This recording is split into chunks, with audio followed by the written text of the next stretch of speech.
Bring the heat, bring the heat. We looking back so we can look forward. Don't wanna make the same mistakes over and over. We looking back so we can look forward. Don't wanna make the same mistakes over and over. Let's get it.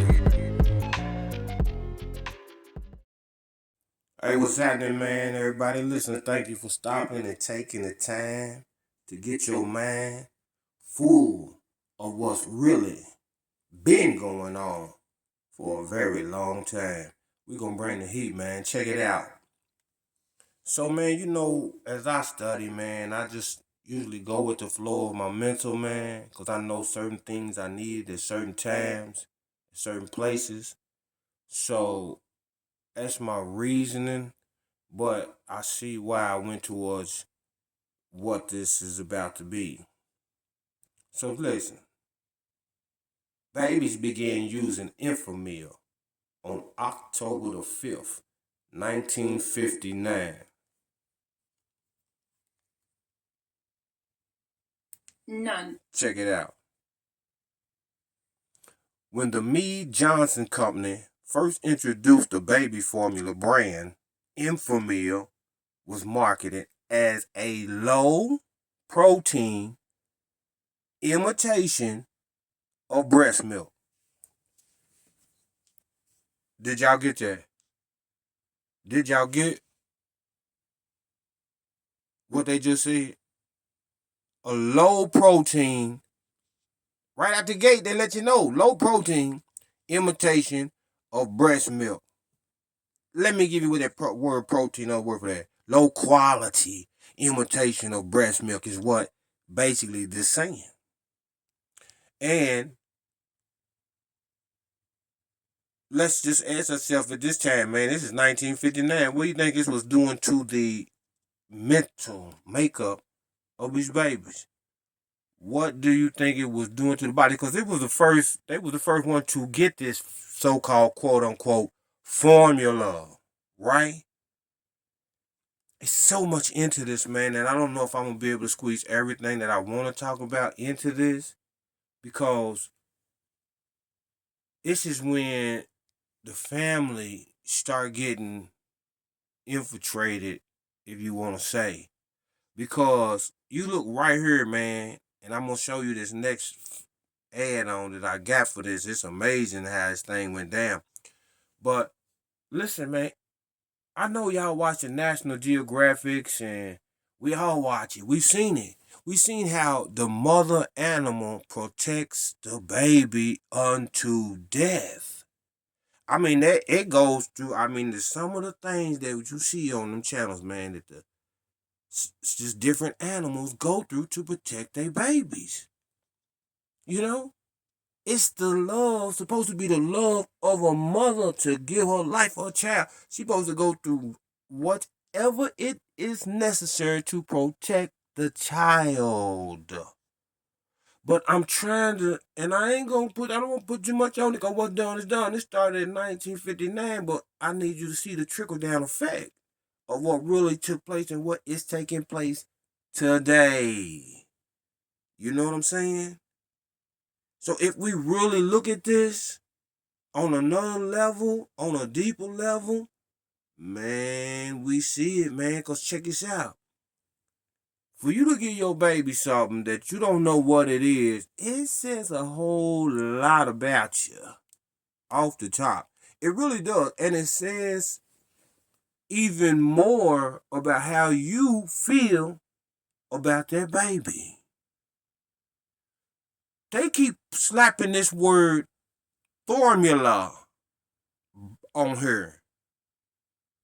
Enfamil formula. And it's not to assassinate character of that company. It's just that I'm pointing out the facts of these words, and I know you don't know what is in the formula. You know? And we have to really consider that. We really do. 1 second. Check this out. So look, check again, man. What I want you to look and take note of is this date. October 5th, 1959, right?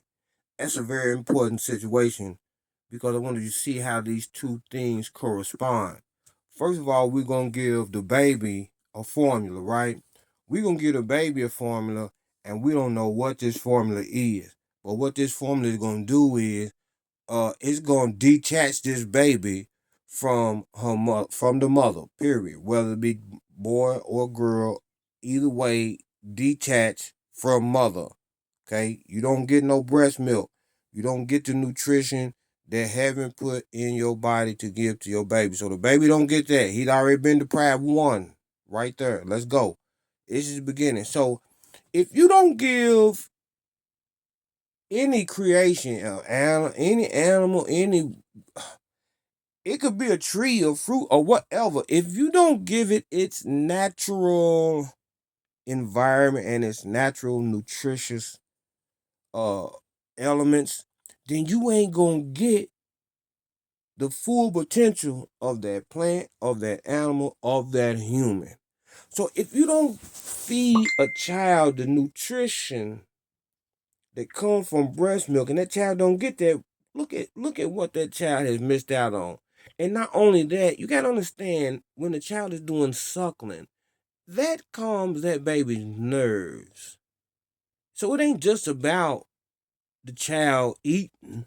It's about the child laying next to his mother and in comfort and in trust and having full knowledge that everything's okay because he can hear mama's heartbeat still. You know, because he done made a transition from inside the body to outside the body. So now that the baby gets to breastfeed, the baby still gets to lay his little head up next to mama's breast and continue to listen to that heartbeat because it still needs that.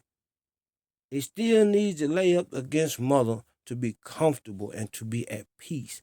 So let me ask you something. Why do you think you got these little radical, schizophrenic children? Why do you think they that way? Because you snatched them and broke them away from the natural movement of mother and child. Child supposed to lay next to mother. But when you give him this Enfamil, here, take it, slap his ball up in the mouth. Baby looking at you like, what is this? And then it go in the baby system, and the system how about what is this? So now the system, the intestines, the heart, every element of this child now is going through some formulated transition that was created in a lab, and you expect this child turn out right.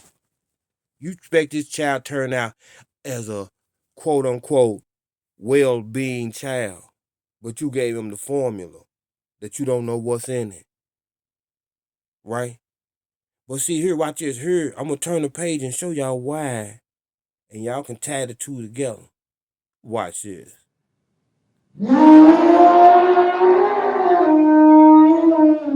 Yep. Check this out. Here we go. The next year, here's what went down.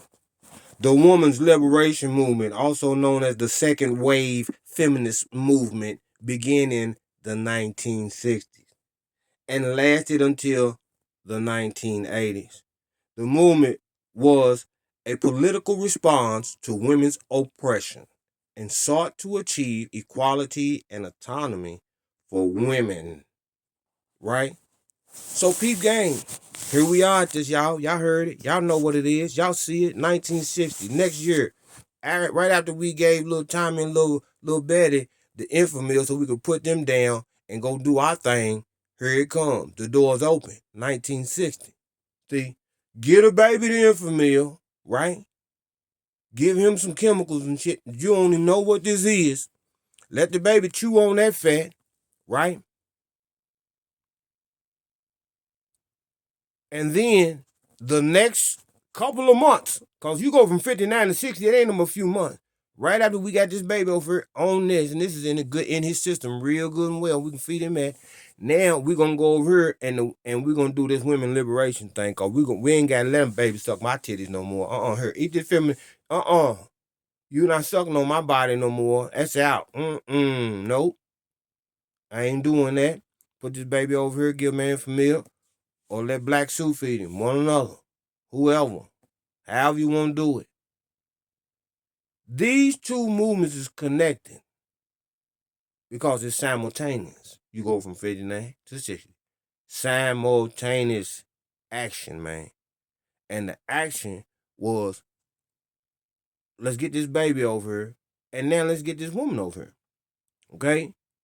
Those two done been broke up. You already had the man out there working. You done had the man working. He working his back out.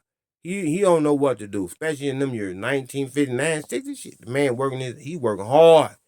You on them trains still, you got bills, you got bread, everything, and it ain't no whole lot of big machinery that knew how you could use to do that work.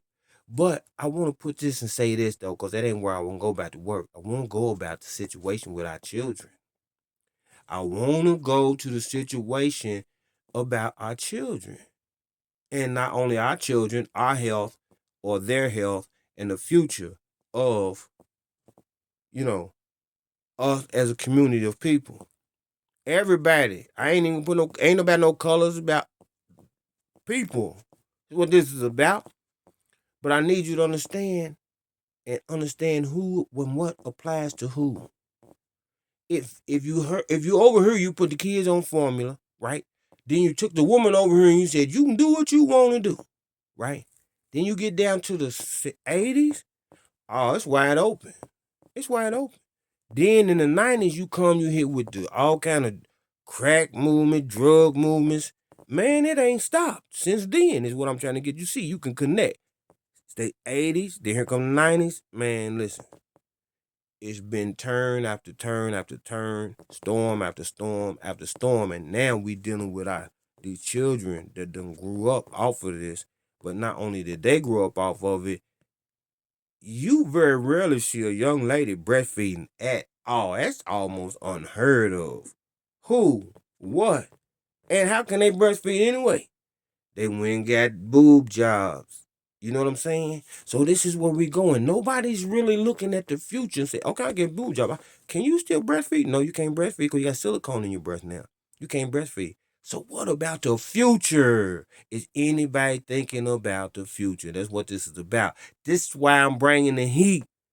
It take heat on that ass to wake up at, man, you got to understand, man. Listen, everything happened for a reason. But y'all don't even care about breasts no more. Y'all think that's for looks. Damn the babies. Y'all ain't thinking about no babies. Who? Breasts. Put the silicone in, cut that hair, silicone me up. Not one thought about the future or a baby or a child breastfeeding. That ain't even in your mentality. And that's why I'm bringing the heat. Somebody gotta wake y'all up. Cause guess what? In 3, 2, 1, hey man, ain't gonna be no humanity. Cause y'all don't have the means to continue with humanity. Bring the heat. Bring the heat. We looking back so we can look forward. Don't want to make the same mistakes over and over. We looking back so we can look forward. Don't want to make the same mistakes over and over. Let's get it.